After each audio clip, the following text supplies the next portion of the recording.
Mas nós vamos refletir na palavra de Deus antes de irmos para a festa, antes de celebrarmos a festa maior da espiritualidade, que é a ceia do Senhor. Então eu te convido a abrir na Epístola aos Hebreus, no capítulo 10. Nós vamos ler do verso 22 ao verso 25.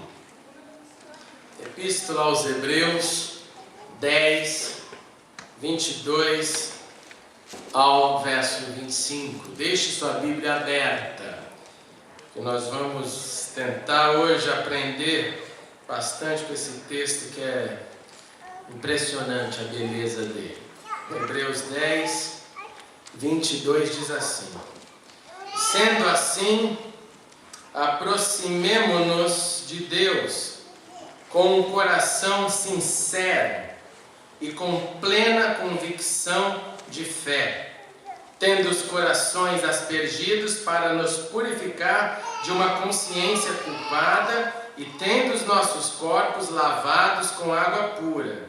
Apeguemo-nos com firmeza à esperança que professamos, pois aquele que prometeu é fiel.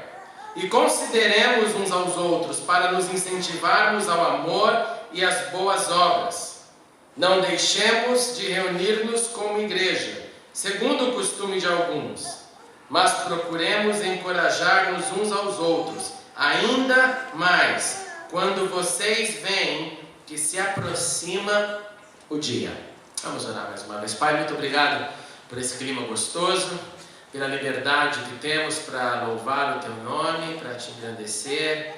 Obrigado por estarmos aqui juntos, Senhor. Dá-nos agora da porção do Teu Espírito, que é capaz de abrir o nosso entendimento para ouvirmos e aprendermos com a Sua palavra. E que seja feita a Tua vontade nesta noite, para a Tua glória e para a edificação da igreja que é Tua.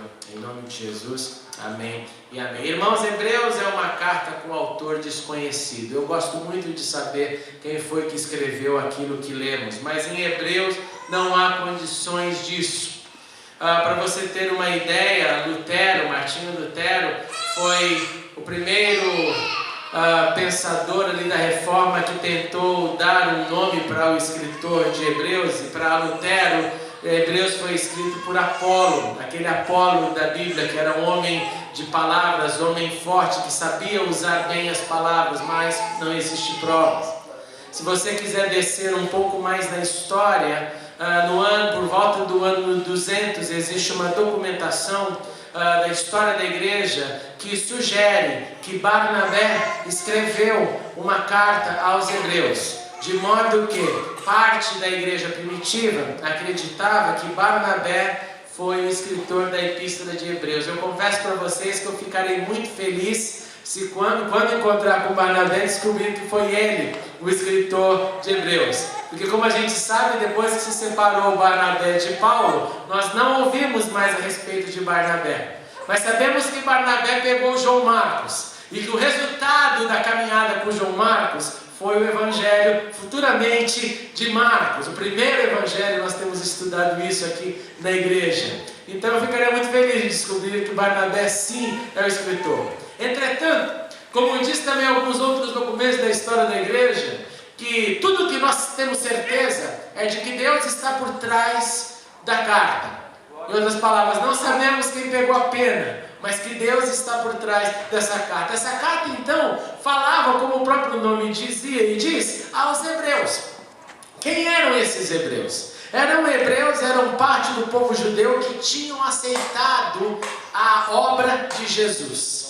Esses hebreus, eles acreditaram que Jesus era o Messias. Esses hebreus, eles ouviram a respeito da salvação. Esses hebreus disseram, sim, queremos seguir o Senhor.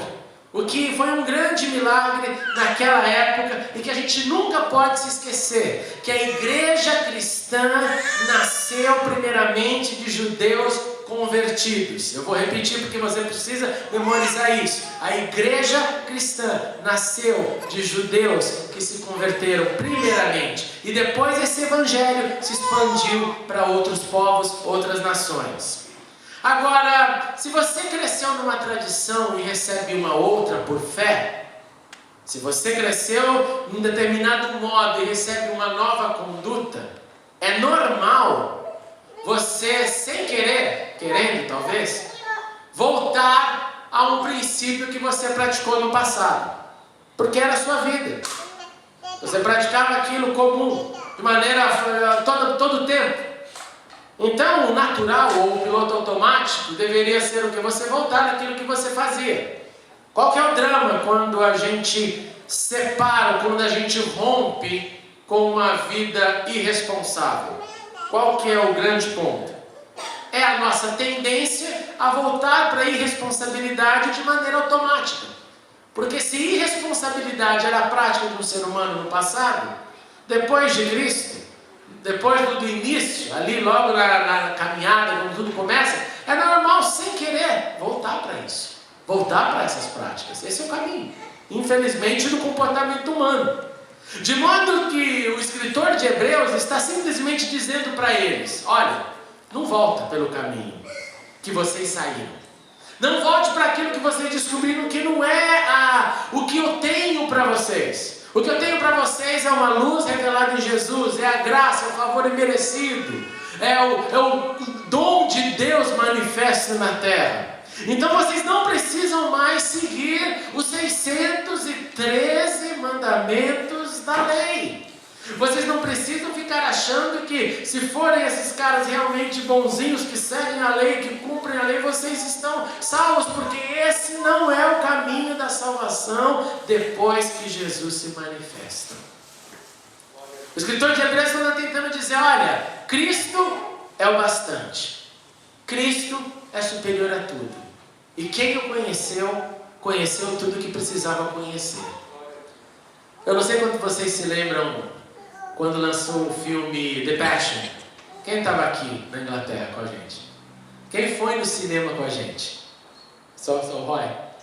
Foram muitos outros, né, Roy? Mas aqui não estão aqui. Quando o filme The Passion foi lançado, aqui nós fizemos um grupão grande da igreja. Vamos assistir o filme junto? Vamos. Estava aquele auê danado, lembra? O filme, tava... Fomos um grupo da igreja. Quando nós assistimos o filme, primeiro que durante o filme umas 3 pessoas foram carregadas, desmaiadas, aquela cena toda lá dentro. A coisa era forte, né? E quando a gente saiu do filme, uma pessoa veio falar pra mim, e parou no final: e aí, você gostou do filme? Eu falei: legal, parte histórica, achei tremendo. O uso do aramaico, as cenas, a produção do Mel Gibson, caramba, foi bonito, né? Acho que quem assistiu, sabe, foi uma produção legal. Você não gostou de alguma parte? Não, não gostei. Eu achei, às vezes, a questão do sofrimento um apelo demasiado. Às vezes eu não sabia se era Jesus ou se era o Rocky Balboa apanhando. Porque era só aquela coisa de tentar bater. Numa das falas do soldado: nossa, como ele é forte. Um negócio assim que não tem fundamento. Porque não tem esse negócio na Bíblia. E Jesus aguentava as pancadas e falava: bate mais em mim. Não tem na Bíblia isso. E o filme demonstra um caráter de um Jesus aguentando pancadas de maneira sobrenatural. Eu falei: isso eu achei forçado. Aí o cara: mas você conhece Jesus? Você tem alguma relação com ele? Eu não falei que era pastor, não falei que estava no grupo da igreja. Eu só respondi assim: eu sou cristão. Mas você não acha que você tem que dar um basta na sua vida? Eu falei: dar um basta na minha vida? Olha, eu sou cristão. Não, mas você não acha que todo mundo precisa dar um basta assim? Não, eu sou cristão. Aí quando eu vi que a linguagem dele estava viciada, eu falei assim: o meu basta já foi dado. Eu um dia me entendi com Deus através de Jesus. Jesus entrou no meu coração. E como essa epístola ensina, Jesus é suficiente, não precisa de mais nada, não preciso fazer cura interior, não preciso renegar os antecedentes do passado, antecedentes criminais espirituais, trancar a rua. Eu não preciso nada disso, eu fiz paz com Deus. Não, mas você precisa dar um basta. Eu olhei para ele e falei: cara, antes que eu dê um basta em você, é melhor você dar um basta e sair daqui. Mentira, não falei isso. Eu falei assim: olha, eu não preciso de basta nenhum. Eu fiz paz com Deus. Não, mas se você decidir ainda dar um basta, ele enfia a mão no bolso, tira um folheto e me dá. Vá na igreja tal que vai ser o dia do basta. Aí eu entendi onde ele queria me levar com esse tipo de argumento, né? Tinha um time na porta do cinema tentando convencer as pessoas que precisavam dar um basta. E mesmo você falando, Jesus já entrou no meu coração, para eles não resolvia. Tinha que ser dado basta naquela certa denominação. Eu imagino então que os hebreus, de alguma forma, eles viviam com grupos ao redor deles, dizendo, você tem que dar um basta. Um dos grupos, por exemplo, era um grupo que vivia ali na região do Mar Morto, chamado como um grupo de Qumran. E esse grupo de Qumran, onde foram achados os manuscritos do Mar Morto, esse grupo tentava dizer para as pessoas da mesma forma, de uma forma diferente, essa história do basta. Aqui o grupo é espiritual. Aqui a gente se isolou no deserto. No deserto não tem contaminação. No deserto a gente não vê a podridão da cidade. No deserto, aqui no nosso gueto, só entra gente da comunidade. Quem não é da comunidade não entra. Então todo mundo aqui é santo, santificado, tem uma mesma cara, uma mesma roupa, um mesmo padrão, todo mundo come a mesma dieta, de modo que nós somos a melhor representação do Senhor. Então vocês aí, aceitaram esse Cristo, vocês deviam dar um basta, vocês deviam vir aqui para a comunidade Qumran. Vocês deviam se tornar essênios, de outro lado, vocês deviam se tornar fariseus que acreditaram em Jesus, saduceus que acreditaram em Jesus, zelotes que pegam a espada. Lembra do Pedro? Pegou a espada, quis arrancar a cabeça do soldado romano. É disso que eu estou falando. De modo que o escritor de Hebreus fala assim, não é nada disso, gente. Não é nada disso. Jesus é o bastante. A cruz é o bastante. A mancha na cruz é o bastante. O sangue de Jesus já é suficiente para tudo. Se você cair nessa de que depois da cruz tem que fazer uma mandinguinha a mais, você está numa macumbaria evangélica. Porque evangelho é a cruz nos basta. E passar por ela e aceitá-la nos basta. E é isso que o escritor de Hebreus está batendo na tecla. A supremacia de Cristo, em uma palavra mais formal. Jesus acima de tudo. É um escritor que fala, olha, também deixa-me lembrá-los da galeria dos heróis da fé. Aqueles que creram do passado. Hebreus é aquele que traz de novo, resgata, bendito seja Deus por isso. Um dos autores que no Novo Testamento faz isso, resgata o conceito de Abacuque, quando ele diz que o justo viverá pela fé. E o escritor de Hebreus ainda dá uma alfinetada. E se retroceder, eu não me agradarei dele. Vive pela fé, mantém a fé e termina na fé, como Paulo fez, olhando no final da sua vida, dizendo, eu combati o bom combate, eu briguei, eu lutei, eu esperneei, mas eu guardei a fé. A fé não saiu, a fé era o principal. E como nós lemos também anteriormente, o escritor de Hebreus nos motiva a perseverar durante a caminhada. Encoraja-nos para andarmos na fé.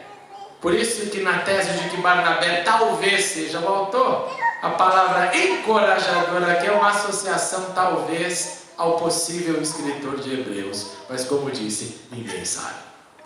E pensando nessas motivações, nessas exortações, eu chamei a nossa conversa hoje de 5 conselhos para a caminhada. Se você tiver caneta e papel, é agora a hora de pegar, anote. Se não, fique com o seu olho ligado na sua Bíblia, risca a sua Bíblia, anote na sua Bíblia, porque esses 5 conselhos são necessários para uma caminhada de sucesso espiritual. Primeiro, ele fala o seguinte, que nós devemos nos aproximar de Deus. Aproximação é o primeiro conselho do autor de Hebreus. Aproximação significa andar perto de Deus. Para eu me aproximar de alguém, eu preciso deslocar energia, eu preciso mover energia. Sem movimento de energia não há aproximação.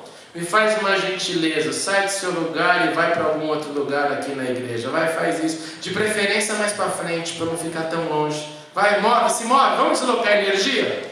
Vem por favor mais para frente, todo mundo, vem.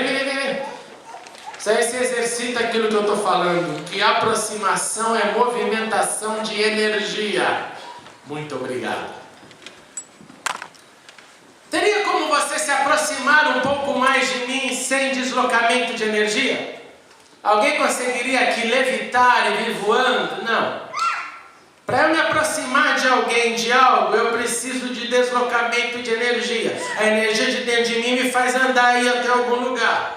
Para eu me aproximar de Deus, eu preciso deslocar energia. Eu preciso me aproximar do Pai pelas vias que nós sabemos, pelas regras que nós sabemos.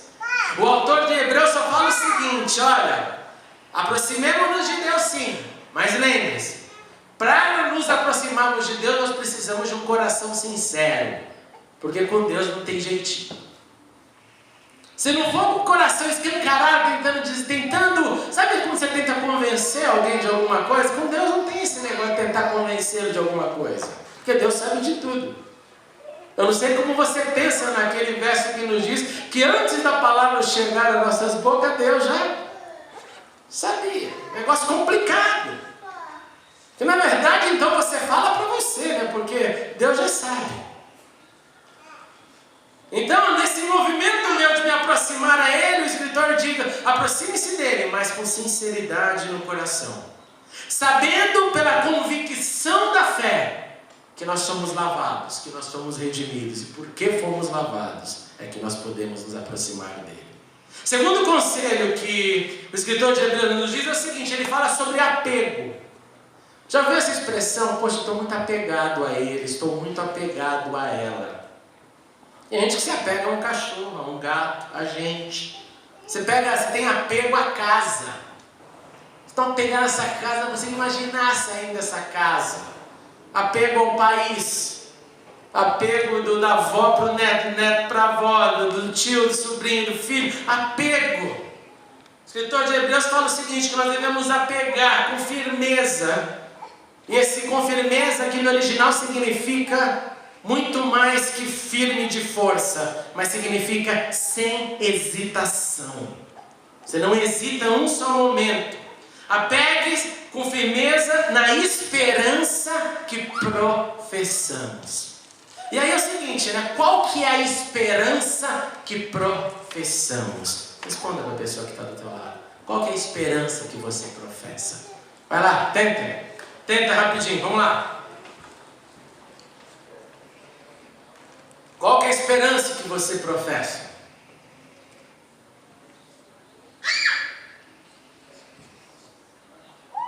Põe sua cabeça para funcionar.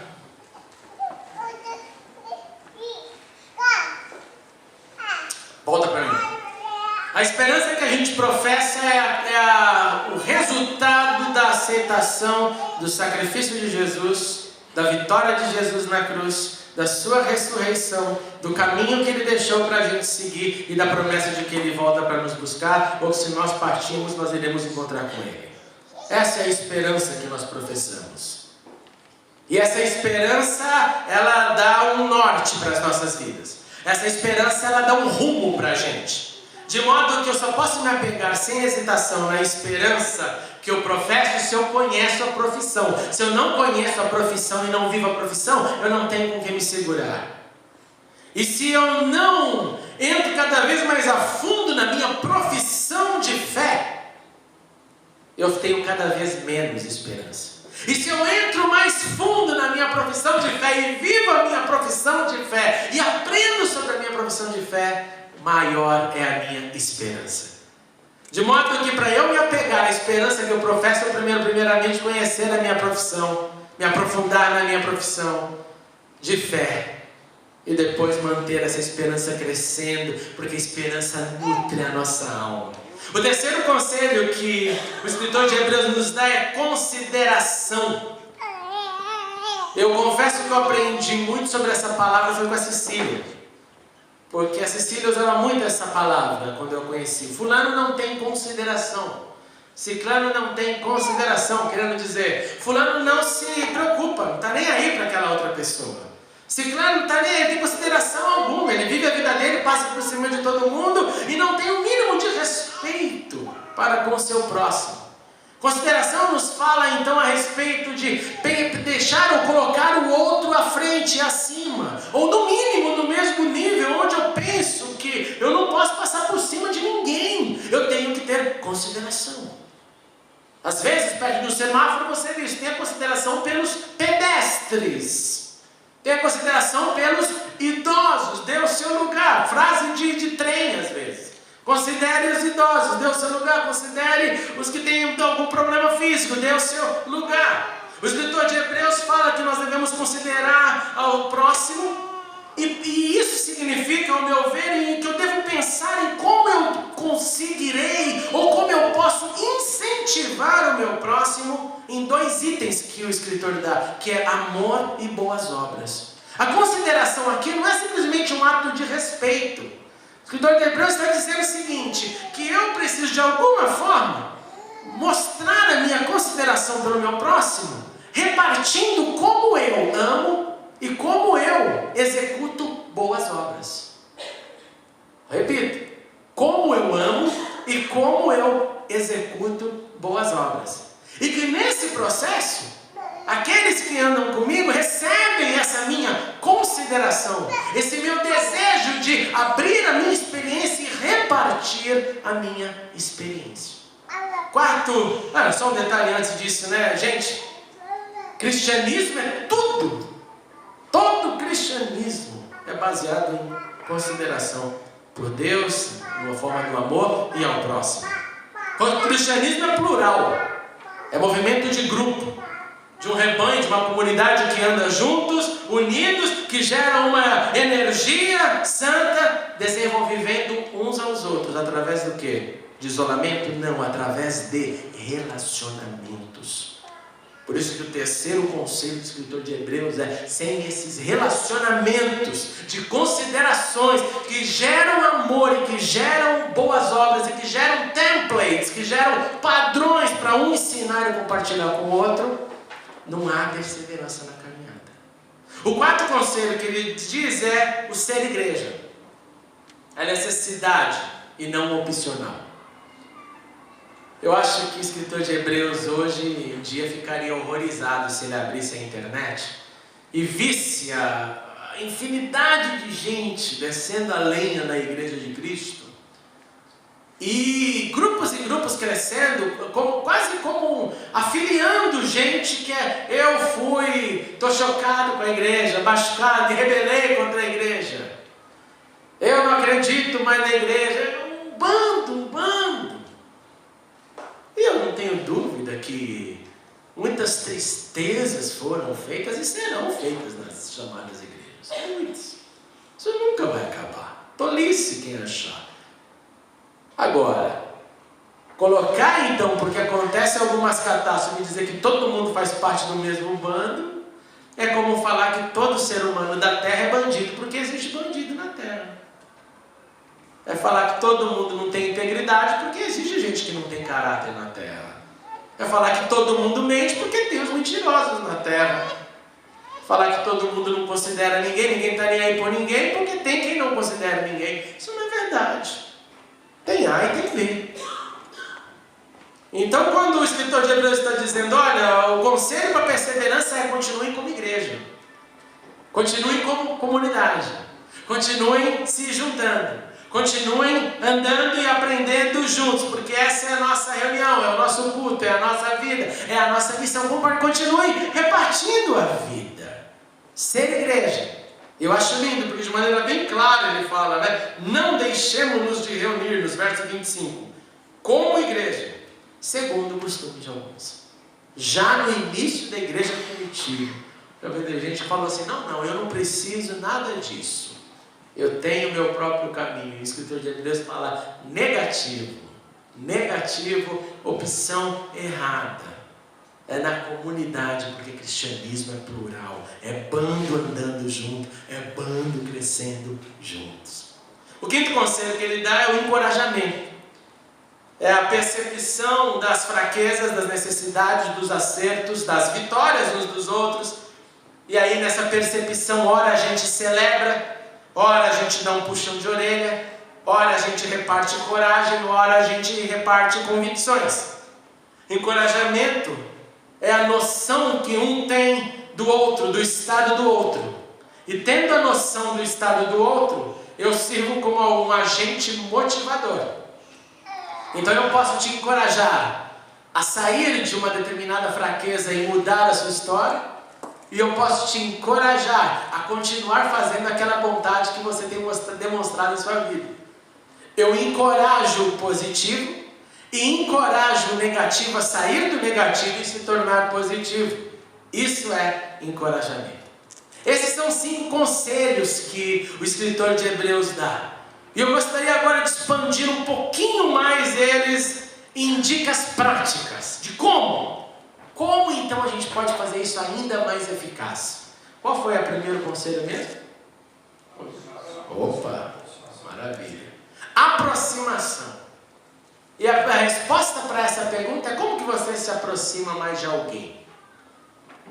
Fala para mim. Como que você pode se aproximar mais de alguém? Você vê uma pessoa e fala assim: rapaz, estou tendo uma sintonia, uma química boa com essa pessoa, eu quero me aproximar dessa pessoa. Como que a gente pode se aproximar? O que você faria para se aproximar mais dessa pessoa? Vai lá, responde, fala alto aí. Conversa, diálogo. Então o contrário disso também é: não há como me aproximar de alguém sem conversa. Todo mundo concorda? Ou alguém acha que tem a aproximação muda? Legal, o que mais? Como você se aproxima de alguém?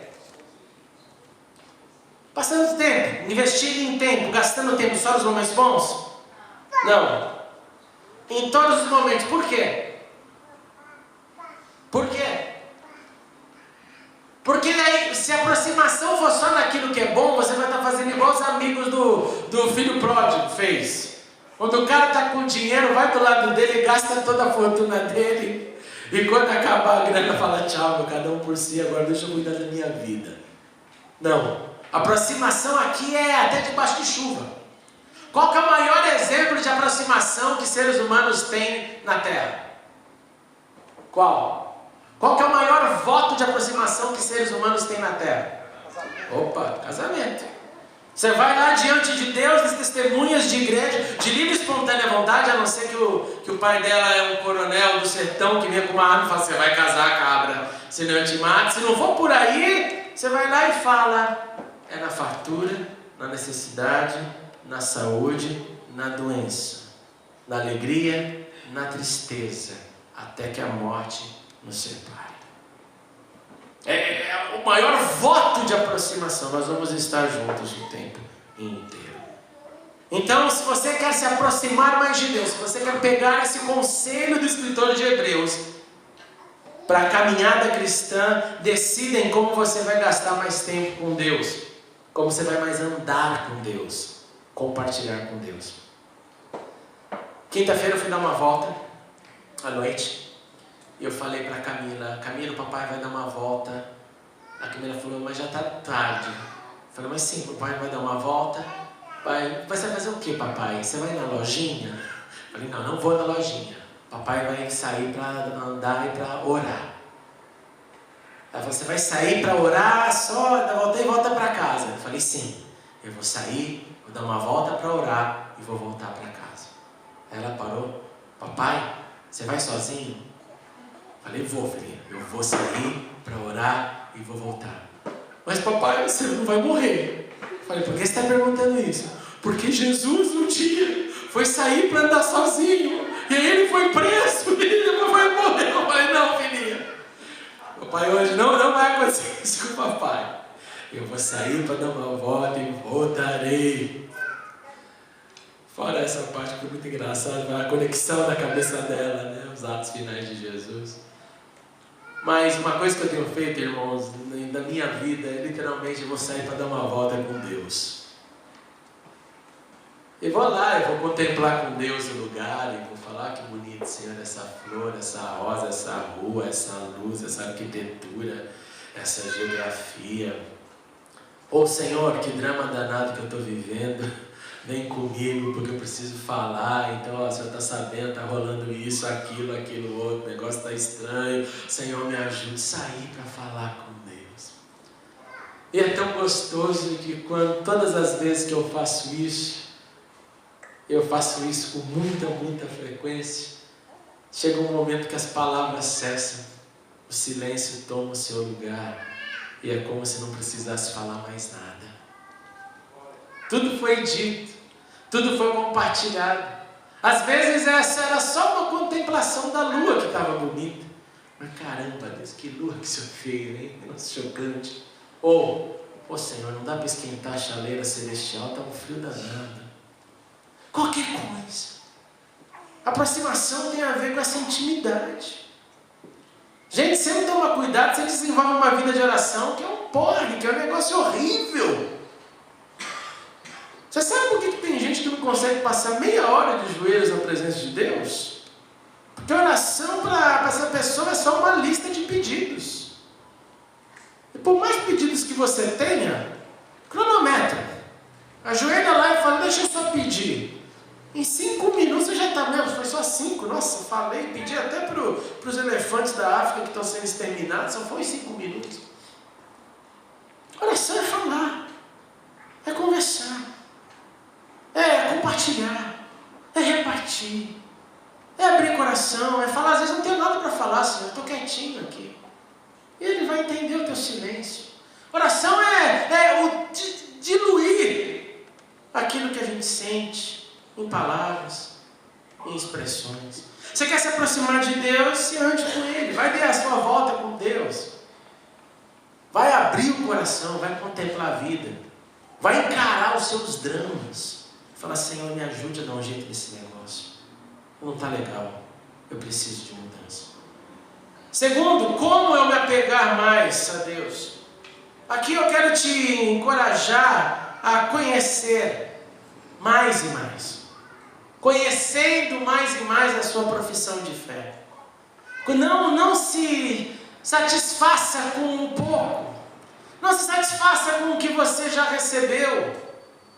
Porque sim, nós recebemos, construímos a partir daquilo que recebemos, mas não há final. Não há, eu já entendi tudo. Tem sempre algo mais para a gente entender mais, e nesse entendimento trazer apego ao meu coração, como eu disse, sem hesitação. Eu acredito que a hesitação é o reflexo de um alicerce fraco. A hesitação é um eco de que vai desabar algo, e o que vai desabar é porque não foi fundado, não teve ali algo sólido por baixo. É a casa da areia, talvez bonita como a de pedra, mas quando move os alicerces, vai tudo para o água abaixo. Então apego vem desse fortalecimento da profissão da fé. Desça mais fundo. Se você quiser também no conselho 3, entender ou exercitar como a gente pode demonstrar mais consideração, aí você tem que abrir teu coração, tua vida, tua casa e compartilhar sem reservas. Compartilhar sem reservas. Compartilhar como você está acertando, como você está errando. Compartilhar o seu amor, compartilhar como você ama, como você não ama. Compartilhar as boas obras que você faz, as boas obras que você deixa de fazer. Consideração de amor e de boas obras tem a ver com dividir a vida, dividir espaço na caminhada. Hoje entrou uma pessoa na minha casa, foi visitar a Cecília. Eu nunca tinha falado com essa pessoa, não sei dar um oi, um tchau. Em alguns minutos a pessoa estava na minha sala, a gente estava batendo um papo super legal, falando da fé, falando de Deus, um abençoando o outro. Eu falei, meu Deus, como eu gosto desse negócio. Como eu gosto desse negócio. De poder aprender e ensinar, trocar experiências. Consideração pelo outro é gerada quando eu divido. Quando foi a última vez que você dividiu com alguém fora da sua família a bondade de Deus ou a luta que você tem enfrentado? Isso é consideração. Amor e boas obras. Amor engloba tudo. O amar, o bem me quer e o mal me quer. E boas obras são positivas e não negativas. O tempo inteiro. Então, se você quiser aumentar a consideração, faça, crie momentos, crie o ambiente, crie aquela hora para fazer isso, exercite consideração. Quarto conselho: como a nossa igreja, que é esse lugar, esse laboratório que a gente deve permanecer junto, deve existir. E a minha resposta é o seguinte: é nossa responsabilidade fazer a igreja ser aquilo que a gente quer que ela seja. Eu vou repetir: é nossa responsabilidade.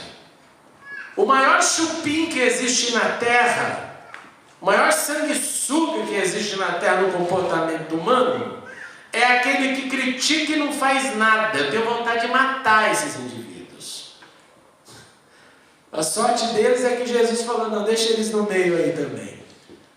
Porque crítica sem solução é igual murmuração no deserto, é feitiçaria. Contamina, bota fogo. Em toda a estrutura da terra, em todo agrupamento da terra, dos escoteiros à maior igreja do planeta, existe sempre coisas para serem melhoradas. Mas as melhoras totais não acontecem porque ainda muita gente está só olhando.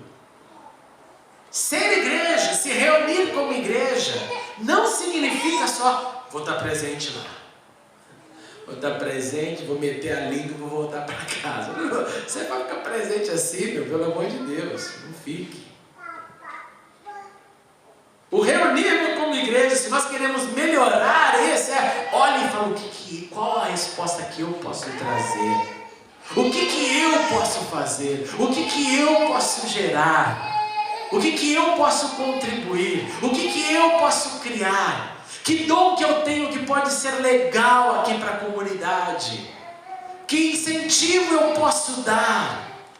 Como que o meu sorriso, o meu talento, a minha dor, a minha vida vai poder gerar algo bom para que a gente para que sejamos igreja e uma igreja feliz?